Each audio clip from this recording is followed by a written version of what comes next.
घरोघरी मातीच्या चुलीच्या आजच्या भागामध्ये आपण पाहत आहोत की इकडे जानकीने विक्रांत रावांचा फोन हा घेतलेला असतो, पण तो फोन लॉक असतो आणि त्याला फेस आय डी असतो आणि तो फेस आय डी हा कोणाचा आहे. त्यावेळेस ऐश्वर्या म्हणते की हा फेस आय डी हा शर्वरीचाच आहे आणि त्यावेळेस त्या शर्वरीच्या रूममध्ये जाऊन तो ओपन करण्याचा प्रयत्न करतात. त्यावेळेस इकडं अवंतिकाला सांगतात की तू इथे बाहेरच थांब आणि काही असेल तर आम्हाला सांग, आणि त्या दोघीही रूममध्ये जातात, पण त्या रूमला लॉक असतं. त्यावेळेस जानकी ही पिन घेऊन ते लॉक काढते आणि त्या दोघीही रूममध्ये जातात. त्यावेळेस ती झोपलेले असतात, कारण की तिच्या दुधामध्ये ऐश्वर्याने औषध मिसळलेलं असतं आणि त्यामुळे त्यांना जाग येणार नाही हे तिला माहीत असतं आणि दोघंही गाढ झोपलेले असतात. तेवढ्यामध्ये जानकी फोन अनलॉक करण्याचा प्रयत्न करते, पण राहुल हे उठतात आणि त्यानंतर इकडं राहुलला खोकला येतो आणि त्यामुळे ते दोघीही बेडच्या खाली लपतात आणि त्यानंतर राहुल हा गुंगीचं औषध पिल्यामुळे त्यालाही झोप येते आणि तोही झोपून जातो. त्यानंतर इकडं जानकी ही मोबाईल अनलॉक करण्याचा प्रयत्न करते. त्यावेळेस ऐश्वर्या तिचे डोळे ओपन करते आणि जानकी तिचा फोन अनलॉक करते आणि त्या दोघीही बाहेर येतात. त्यावेळेस अवंतिकाला सांगतात की तुझी आज खूप दगदग झालेली आहे आणि तू झोपायला जा. त्यानंतर तिथून अवंतिका झोपायला जाते आणि ऐश्वर्या आणि जानकी या त्या मोबाईल चार्ज करतात आणि म्हणतात की आता मोबाईल चार्ज होत आहे, तर आपण त्या मोबाईलमध्ये काय आहे ते पाहूयात. त्यावेळेस ऐश्वर्याने त्याचा पासवर्डही चेंज केलेला असतो, तो आहे 1214 आणि त्यानंतर जानकी हा मोबाईल अनलॉक करते आणि म्हणते की यामध्ये तर विक्रांत रावांनी नानांना मेसेज केला होता आणि त्यांनी सांगितलं होतं की शर्वरी ही खूप पैसे उधळत आहे. त्यावेळेस इकडं ऐश्वर्या म्हणते की त्यांनी तर असंही लिहिलं आहे की राहुल आणि शर्वरीचा अफेअर आहे आणि ते नानांना भेटायला 17 तारखेला येत आहेत असंही त्यामध्ये मेन्शन केलेलं आहे.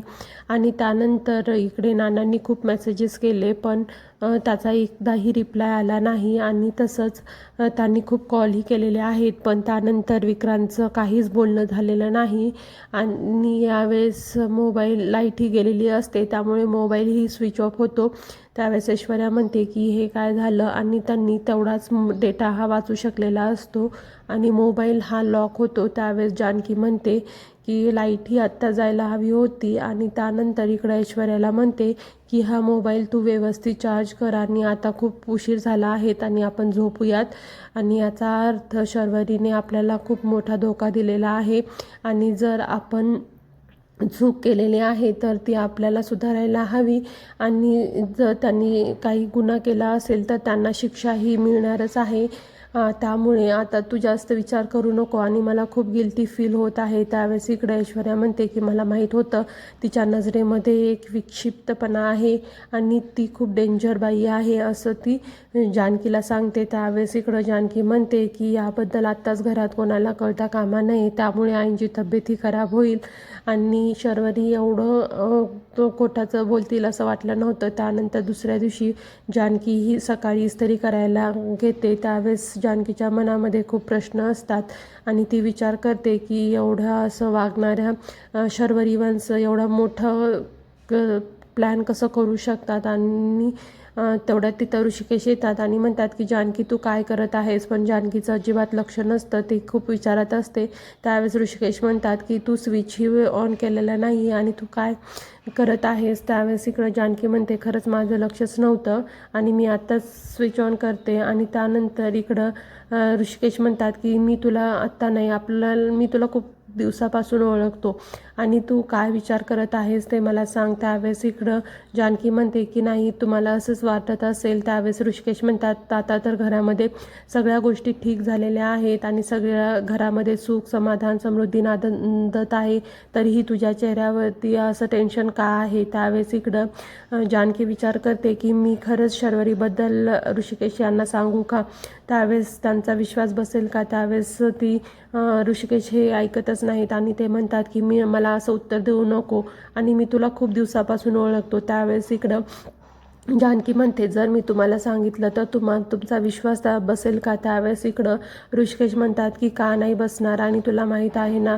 तू काही चुकीचं करत नाहीस. त्यावेळेस काय खरं आहे ते मला सांग. त्यावेळेस इकडं जानकी सांगते की शर्वरीने कोर्टामध्ये दिलेली साक्ष ही एकदम चुकीची होती. त्यानंतर इकडं ऐश्वर्याने विक्रांतचा मोबाईल हा चार्ज करायला लावलेला असता. तेवढ्यात सारंग येतात आणि म्हणतात की विक्रांतचा मोबाईल तुमच्यापाशी कसा आला. त्यावेळेस ऐश्वर्या म्हणते की तुम्ही आता मला काहीच विचारू नका आणि ती तिथून निघून जाते. त्यावेळेस इकडं सारंग म्हणतात की विक्रांत दाजीचा मोबाईल हा ऐश्वर्याकडे कसा आला. त्यानंतर इकडं शर्वरी जानकी ही ऋषिकेशला सांगत असते की मलाही असाच धक्का बसला होता ज्यावेळेस मी या सगळ्या गोष्टीचा विचार केला. पण हेच खरं आहे कारण की जेव्हा मी अडगळीच्या रूममध्ये गेले होते तिथं मला विक्रांतरावांची बॅग सापडली आणि त्यामध्येही जे तिकीट होतं त्यावरती 17 तारीखच लिहिलेली होती. आणि नानांना मेसेज करून जेव्हा त्यांनी सांगितलं होतं तेही त्यांनी 17 तारीखच सांगितली होती. पण त्याच्यानंतर ते भेटलेही नाहीत आणि बोलणंही झालं नाही. याचा अर्थ शर्वरीनेच विक्रांतचा खून केला आहे असं ऋषिकेश म्हणतात. त्यावेळेस इकडं जानकी म्हणते की हो, हे जरी खरं असलं तरीही ते कोर्टामध्ये सेल्फ डिफेन्समध्ये केलं आहे असं त्यांनी सांगितलं आहे. पण त्यांनी असं केलेलं नाही आहे आणि त्यांनीच विक्रांतरावांचा खून केला आहे. त्यावेळेस इकडं ऋषिकेश म्हणतात की हे खूप भयानक आहे आणि मला तर आणखीनही विश्वासच बसत नाही आहे. त्यावेळेस इकडं जानकी म्हणते की हो, मलाही या गोष्टी खूप जड आहेत पण हेच सत्य आहे. तुम्ही पाहिलं नाही का शर्वरी ही जेव्हा मी तिला विचारायचा प्रयत्न करेल त्यावेळेस ती कांगावा करेल आणि परत आईची तब्येत खराब होईल म्हणून मी तिला काहीच विचारले नाही आणि एकांतात विचारलं तर त्या काही मला उत्तरं देत आहेत. त्यामुळं मलाच कळत नाही आहे की यापुढे मी काय करू. त्यावेळेस ऋषिकेश म्हणतात की मला तर वाटत आहे की हे काहीच खरं नाही आहे.